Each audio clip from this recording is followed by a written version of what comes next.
9월 7일입니다. 기도하겠습니다. 은혜로우신 하나님, 우리들을 하나님께서 인도해 주시니 감사합니다. 오늘을 살 때에 오직 하나님만을 소망하며 하나님을 의지하며 살 수 있도록 도와주옵소서. 예수님의 이름으로 기도합니다. 아멘. 어제까지 우리는 어떤 일들이 일어날 것인가를 말씀하시는 얘기를 들었습니다. 그날은 환란이 있을 것이고 급하고 위험하고 공포스러울 것이다 이러면서 마지막 때에 일어날 일들을 말씀을 하셨습니다. 그리고 그때에는 미혹당하지 말아야지만 된다 이렇게 말씀을 하셨습니다. 많은 사람들이 거짓 선지자들에 의해서 미혹당할 것이고 사랑이 식을 것이다 이렇게 말씀을 하셨습니다.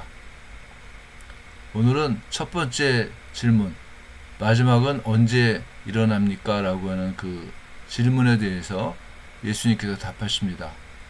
그러나 그날과 그때는 아무도 모르나니 하늘의 천사들도 아들도 모르고 오직 아버지만 아시느니라.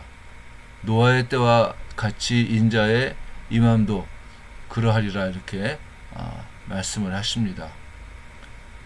사도행전에서도 예수님께서 부활하신 이후에 제자들이 하나님 나라는 언제 임합니까? 라고 질문했을 때 예수님께서는 때와 시기는 아버지께서 자기의 권한에 두셨으니 너희가 알 바 아니요 라고 말씀을 하십니다.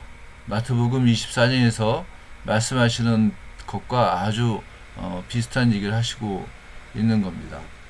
그러면서 예수님께서는 시대를 보라고 얘기를 하시는 겁니다.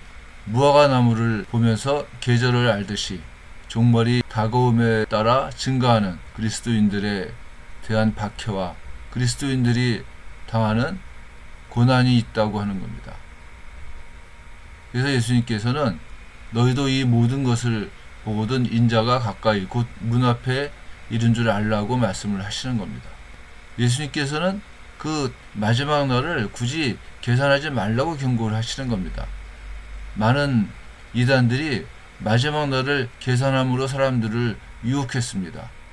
시한부 종말론이라고 얘기하는 언제 몇 월 며칠에 예수님께서는 재림하실 것이다 라고 얘기하는 이단들은 역사 안에서 수없이 많이 나왔습니다. 여호와의 증인 같은 이단도 있고 우리나라에서도 꽤 많은 이단들이 나오면서 언제 올 것이다 이런 얘기를 했다가 이루어지지 않아서 이렇게 자취를 감춘 이단들이 많이 있습니다. 신천지는 아주 약삭빠르게 조건부 종말을 이야기합니다. 계시록에 나오는 14만 4천 명이 차야지만 된다는 것입니다.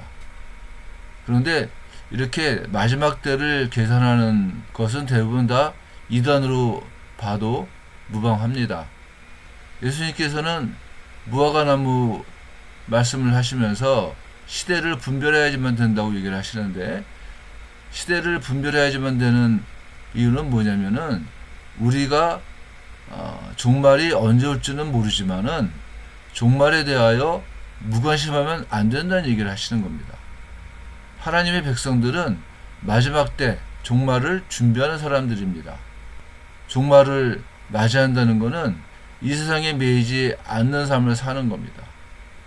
디오게네투스의 편지라고 하는 변증서에서는 그리스도인들은 이 땅에서 살지만 본향을 생각하며 사는 사람들이다 이렇게 말을 합니다.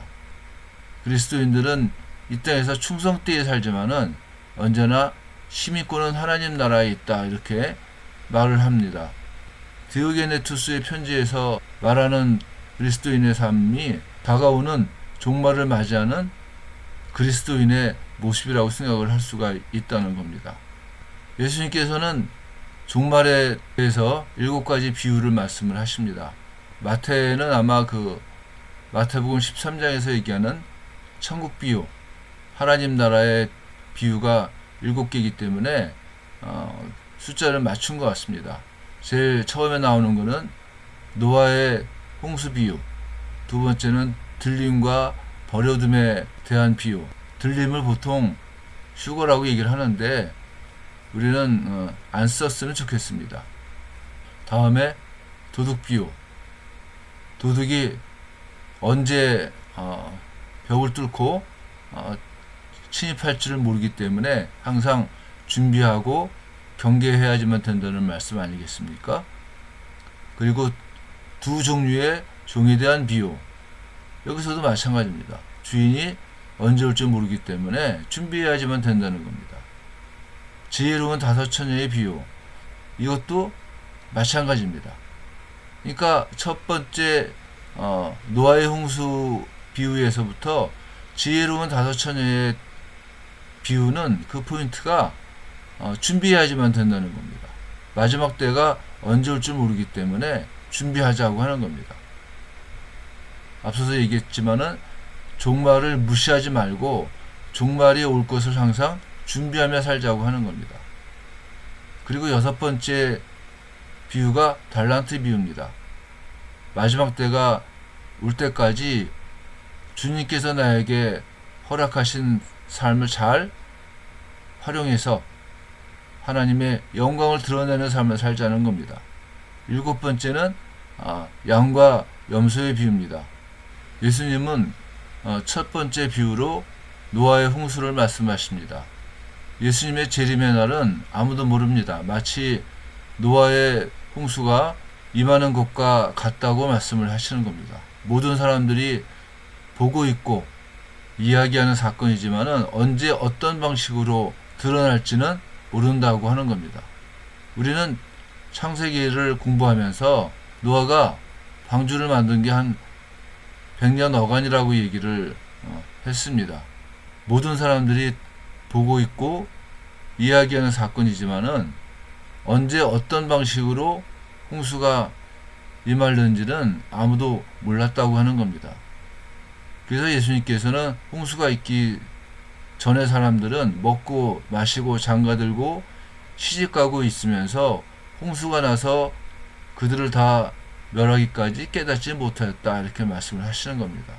예수님께서 말씀하신 왕이 베푸신 잔치의 비유에서도 잔치에 참여해달라고 부탁을 한 사람들이 먹고 마시고 장가들고 시집가고 또 소도 사고 이러면서 잔치에 참여하는 것을 거절했었는데 마지막 때에는 똑같이 먹고 마시고 장가들고 시집가고 있으면서 그 마지막이 언제 올 줄 몰랐다고 하는 겁니다. 홍수가 나서 그들을 다 멸하기까지 깨닫지 못하였다고 말씀을 하시는 겁니다. 이때 사람들은 하나님의 말씀이 아니라 자신의 삶의 문제에만 관심이 있었다고 하는 겁니다. 지금도 마찬가지 아니겠습니까? 우리가 교회 생활을 하면서도 혹은 믿음을 갖고 하나님을 의지하는 삶을 살면서도 우리들의 관심이 하나님 나라에 있느냐 아니면은 나에게 집중되었느냐는 굉장히 큰 문제입니다. 보통 교회를 다니는 사람들, 그러니까 교회만 다니는 사람들을 처치맨 그러지 않습니까?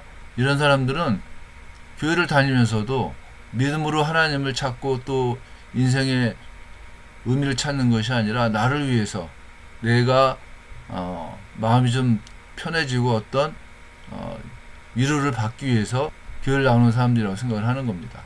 노아의 때 같이 먹고 마시고 장가들고 시집가고 장사하고 하는 일들이 뭐 잘못된 건 아닙니다. 그러나 그 일들의 바탕 속에 또 그 일들의 목표 속에 하나님의 영광이 있어야지만 된다고 하는 겁니다. 오늘 하루를 살면서 우리들이 하나님의 영광을 바라볼 수 있는 은혜가 우리들에게 충만하기를 원합니다.